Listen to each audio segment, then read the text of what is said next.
Since Election Day, various guests, attorneys, and elected officials have appeared on Newsmax and offered opinions and claims about Smartmatic and Dominion Systems, both companies that offer voting software in the U.S., and Newsmax would like to clarify its news coverage and note that it has not reported as true certain claims made about these companies. There are several facts our viewers and readers should be aware of.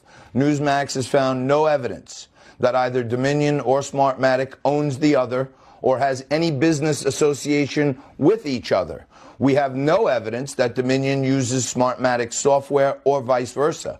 No evidence has been offered that Dominion or Smartmatic used software or reprogrammed software that manipulated votes in the 2020 election. Smartmatic has stated that its software was only used in the 2020 election in Los Angeles, was not used in any battleground state contested by the Trump campaign. Newsmax has no evidence to the contrary. Dominion has stated the company has no ownership relationship with the Pelosi family, the Feinstein family, the Clinton family, Hugo Chavez, or the government of Venezuela. Neither Dominion nor Smartmatic has any relationship with George Soros. Smartmatic is a U.S. company and not owned by the Venezuelan government, Hugo Chavez, or any foreign official or entity. Smartmatic states that it has no operations in Venezuela. While the company did election projects in Venezuela from 2004 to 2017, it was never founded by Hugo Chavez, nor did it have a corrupt relationship with him or the Venezuelan government. For more on this, please go to our website at newsmax.com. Read facts about Dominion Smartmatic that you should know. Funny how quickly Newsmax's tune changes when they're about to get sued. Here we have the latest conservative media retraction in light of two voting systems companies, Dominion Voting Systems and Smartmatic, threatening legal action in the face of months of baseless claims that these companies were complicit in widespread fraud to deprive Donald Trump of a second term. And this is especially important because until now, Newsmax had basically acted as a completely unaccountable alternative to Fox News.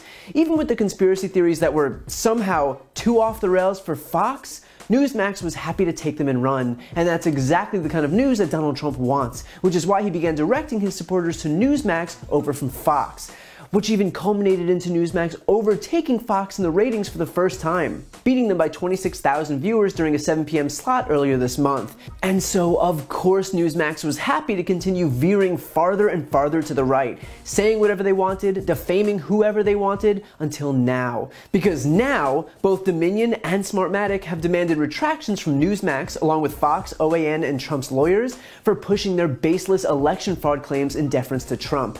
Smartmatic's CEO issued a statement saying, quote, "They have no evidence to support their attacks on Smartmatic because there is no evidence. This campaign was designed to defame Smartmatic and undermine legitimately conducted elections. Our efforts are more than just about Smartmatic or any other company. This campaign is an attack on election systems and election workers in an effort to depress confidence in future elections and potentially counter the will of the voters, not just here, but in democracies around the world."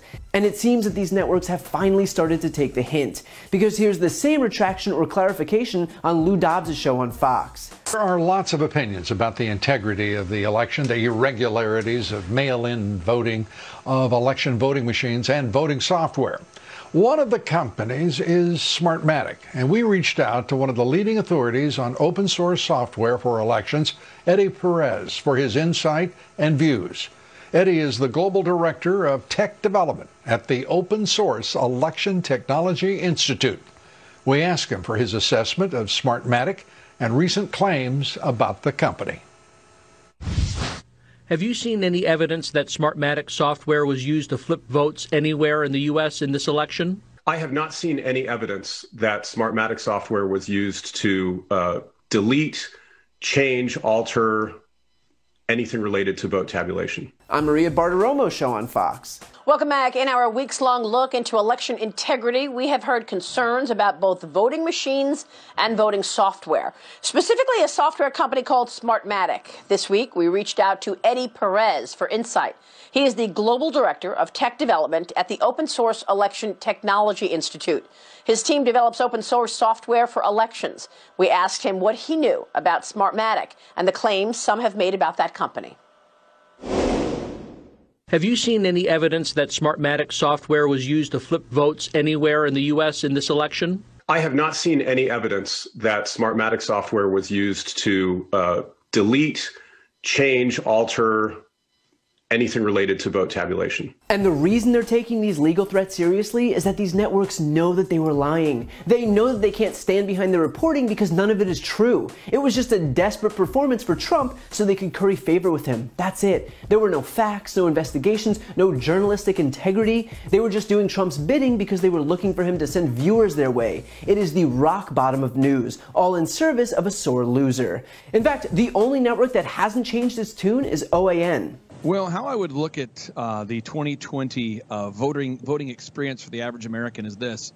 We all went in and voted on using hardware. The hardware that we voted on was called Dominion, the Canadian-owned hardware company that tabulates your votes. It has Chinese parts on it. Step 2, the software, known as Smartmatic or Sequoia. That software was originally coded out by communist Venezuelans. Step 3, for added integrity, your votes were shipped to Frankfurt, Germany, where your votes were stored on Amazon servers. And then step 4, in Barcelona, Spain, the votes were somehow tabulated there. And there was a little feature on the software that allows people to switch votes. The voting systems vendors have also threatened legal action against Trump lawyer Sidney Powell, whose baseless fraud claims have blanketed the airwaves across right-wing media. And yet, curiously, despite peddling these claims on TV, when she was in a courtroom where she could actually prove these claims, she lost every single case she tried. Because, in case it's not already clear, all this is a disinformation campaign. But regardless if OAN and Sidney Powell ultimately follow Fox and Newsmax's lead and capitulate to these voting systems vendors or not, Dominion and Smartmatic should still pursue legal action against all of these networks and Trump's lawyers, because clearly the only thing they respond to is financial punishment. And so only if they suffer at the hands of a defamation lawsuit will they realize that they can't just spew whatever BS they want to push with no accountability whatsoever. As much as Trump tries to manifest his alternate version of reality, that's not how it works in this country. If you're gonna lie and defame people and companies, you need to be willing to accept the consequences for it. If you like this video, please check out my podcast, No Lie with Brian Tyler Cohen, where I take a deep dive into the week's most important stories and interview major players in politics, including Kamala Harris, Katie Porter, Adam Schiff, Nancy Pelosi, Eric Swalwell, Mary Trump, Al Franken, Cory Booker, and many, many more.